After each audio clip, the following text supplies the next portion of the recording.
The end of the USDT coin, जिसको तीथर coin भी कहा जाता है, काफ़ी फेमस स्टेबल कॉइन है। आप सारे इसके बारे में जानते होंगे।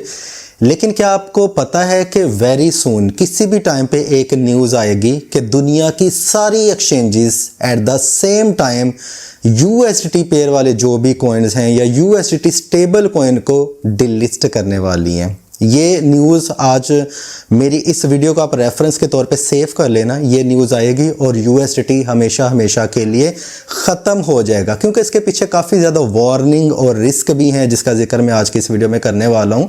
आपके पास जो भी लॉन्ग टर्म होल्डिंग्स पड़ी हुई हैं, आप ज़रा वन बाय वन किसी भी एक्सचेंज के ऊपर जाएं, या बाइनेंस के ऊपर, बिटगेट के ऊपर, बाइबिट के ऊपर, किसी भी एक्सचेंज के ऊपर जाएं, सर्च बार में उस कॉइन का नाम लिखें। लॉन्ग टर्म होल्डिंग की बात करूं, जिसको आप 2 साल या 1 साल के लिए या 3 साल के लिए होल्ड करने जा रहे हैं, राइट।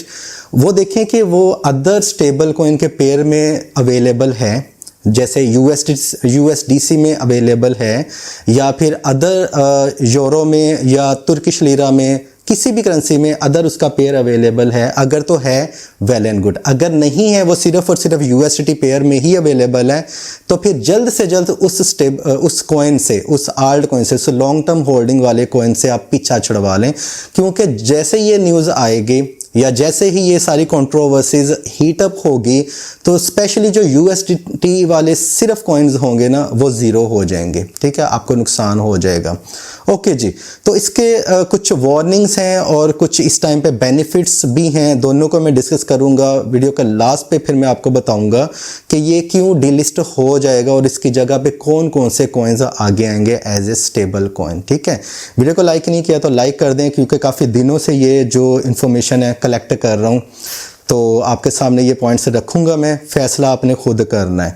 इसके देखें कुछ बेनिफिट्स भी, आपको पता है कि ये एक स्टेबल कॉइन है, 1/1 रेशो इसकी होती है। मतलब जितने भी सर्कुलेटिंग सप्लाई मार्केट में इस टाइम पे अवेलेबल है ना यूएसडीटी कॉइन के, उतने बैकएंड में यूएस डॉलर, रियल वाले यूएस डॉलर पड़े हुए हैं। अब आप एक बात नोट करना, जैसे आप कॉइन मार्केट कैप के ऊपर जाओगे ना, आप आज की देख लें, सर्कुलेटिंग सप्लाई 141 बिलियन है यूएसडीटी की।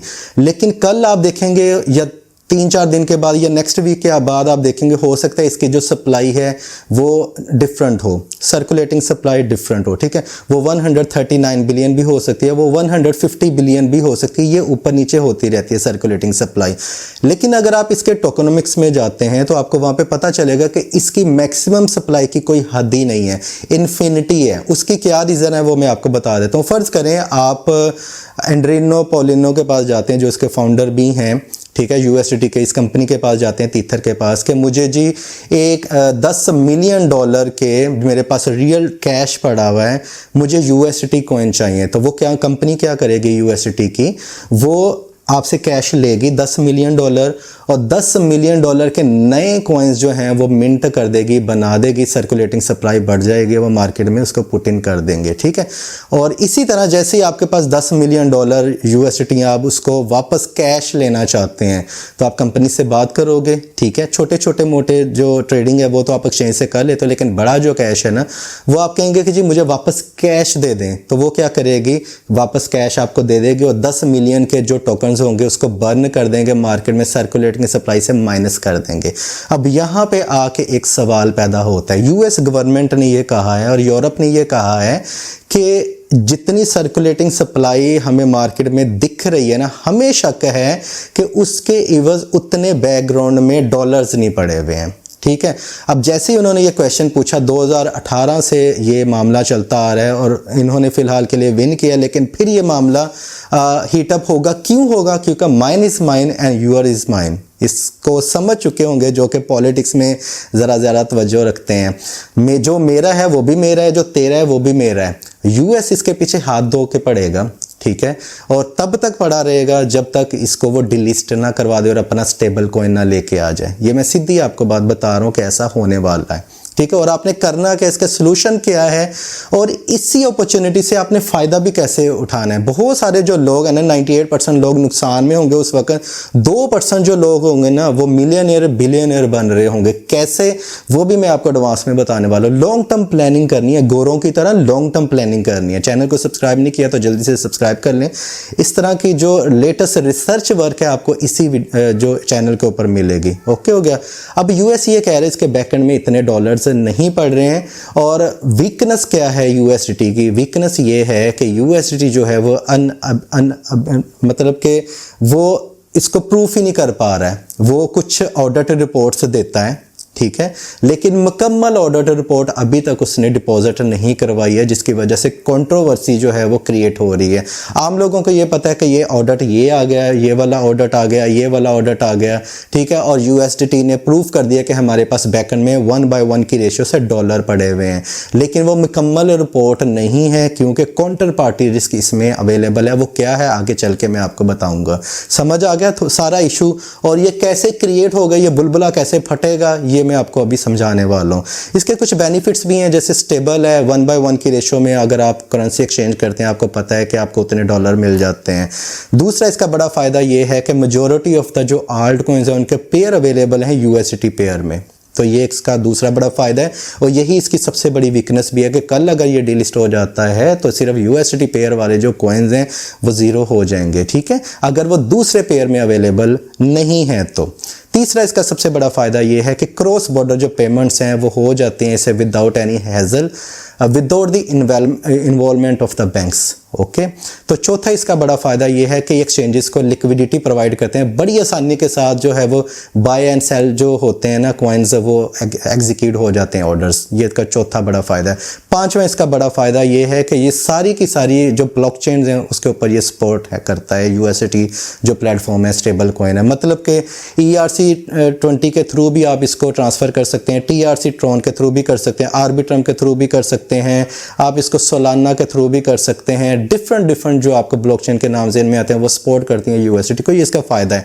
इसमें जो रिस्क है वो ज़रा काफ़ी ज़्यादा प्रॉब्लम है, वो ये है कि ट्रांसपेरेंसी इश्यूज़ जो मैंने आपको बताया कि शायद ये जब मुकम्मल ऑडिट रिपोर्ट आएगी ना तो हो सकता है कई बिलियन डॉलर जो है वो इन्होंने मार्केट में सर्कुलेट कर दिए, लेकिन उसके पीछे ये प्रूफ नहीं कर पाएंगे कि इनके पास डॉलर हैं। फिर क्या होगा, इसके ऊपर बैन लगेगा। जैसे बैन लगेगा तो जो भी एक्सचेंजेस हैं वो उसको डीलिस्ट कर देंगी तब तक के लिए जब तक ये इसको ना कर दें, और हो सकता है कि ये डी पैग भी हो जाए। अभी इसकी वैल्यू $1 है, हो सकता है ये 97 सेंट या 90 सेंट तक भी गिरेगा तो वाट लग जाएगी मार्केट में।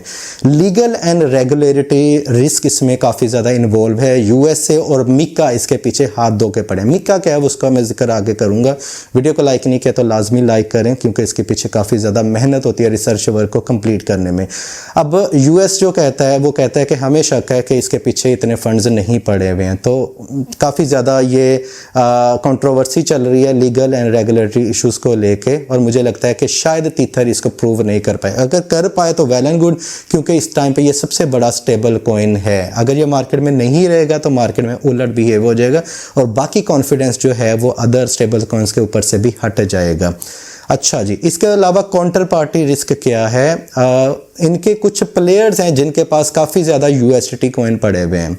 अब ये देखें कि अब ऐसा भी हो सकता है कि 10 या 20 बिलियन डॉलर जो है वो इन्होंने मार्केट में डाल दिए हों, उससे वो कॉइन्स बाय कर रहे हैं, इथेरियम बाय कर रहे हों या हुकूमत के बॉन्ड्स वगैरह उससे वो ले रहे हैं। आप तो कैश देते हैं ना कि मुझे 1/1 यूएसडीटी मिल जाएगा, हो सकता है कि उसके इवज़ उन्होंने उतने डॉलर्स ना पड़े हों, तो क्या होगा, प्रॉब्लम हो जाएगी। तो इसकी वजह से अगर उन्होंने वो 2, 4, 10 बिलियन डॉलर मतलब बैकएंड में उनके पास रियल डॉलर नहीं पड़े, उन्होंने उसको ज़्यादा मिंट किया हो तो वो मार्केट में फेंकेंगे तो ये डी पैग हो जाएगा, जो कि कभी भी पैग नहीं होगा दोबारा। ये काउंटर पार्टी रिस्क काफ़ी ज़्यादा इसका बड़ा है। ठीक है, impact of the major fund on crypto market ये मैं आपको ऑलरेडी बता चुका हूँ। अब यहाँ पे आके कुछ लोग मिलियनियर और बिलियनियर भी बनेंगे। कैसे होगा क्या कि उस वक्त मार्केट आपको भी पता है मेजॉरिटी ऑफ द जो आल्ट कॉइन्स है वो इशू हुए हैं ERC20 टोकन्स में, और बहुत सारे ऐसे हैं जो कि सिर्फ या तो उनका BTC पेयर में अवेलेबल है पेयर, या फिर उनका इथेरियम में है और थर्ड नंबर पे USDT में, और कुछ ऐसे कॉइन्स हैं जो कि सिर्फ और सिर्फ USDT पेयर में ही ईवज आप उसको ट्रेड कर सकते हैं, अगेंस्ट ट्रेड कर सकते हैं। ईवज का मतलब अगेंस्ट, उर्दू में ईवज बोलते हैं, ठीक है। अब वो वाले कॉइन्स मार्केट से उड़ जाएंगे और ओवरऑल बिटकॉइन, इथेरियम, सोलाना, इनके ऊपर भी नेगेटिव इम्पैक्ट पड़ेगा। बहुत ज़्यादा हो सकता है मार्केट 100%, मतलब अगर $200 किसी की प्राइस है वो $100 पे आ जाए या $90 पे आ जाए एक दिन के अंदर अंदर। ऐसा काफ़ी दफ़ा मार्केट में हुआ है। उस वक्त आपके पास टोकन्स होने चाहिए। कौन से होने चाहिए? USDC। आज की तारीख में ये बिल्कुल ठीक है। USA इसको सपोर्ट कर रहा है, कॉइन बेस इसको सपोर्ट कर रहा है। USA का अपना कॉइन है स्टेबल कॉइन, इस टाइम पे ज़्यादा सेफ है। ऑर्डर भी इसका कहते हैं 100% है, सर्कल के थ्रू हुआ हुआ है। दूसरा जो स्टेबल कॉइन है आज की डेट में, कल का मैं आपको गारंटी नहीं दे सकता हूँ, वो है यूरोप का अपना कॉइन, यूरो स्टेबल कॉइन, ठीक है। EURC टोकन जो है वो इस टाइम पे ठीक है। जिसके पास USDC टोकन होंगे वो क्या करेंगे, फिर यहाँ से मार्केट में नीचे से बाई करेंगे और दिनों में वो 3 से 4 गुना 500% भी प्रॉफिट कमा पाएंगे, ठीक है। तो ये जो लोग होंगे ये ज़्यादा प्रॉफिट में रहेंगे। मिका रेगुलेशंस में जनवरी 29 को आपको न्यूज़ मिली होगी कि USDT डीलिस्ट हो रहा है यूरोप में सारी एक्सचेंजेस के ऊपर। इसके अलावा 9 अदर स्टेबल कॉइन भी डीलिस्ट कर रहे थे। मतलब यूरोप का हिस्सा, एक मेजॉरिटी ऑफ द जो हिस्सा है वो कट गया है, ठीक है। वो USDT में ट्रेड नहीं कर रहा है। USA की जितनी भी स्टेट्स हैं वो इसमें ट्रेड नहीं कर रही हैं।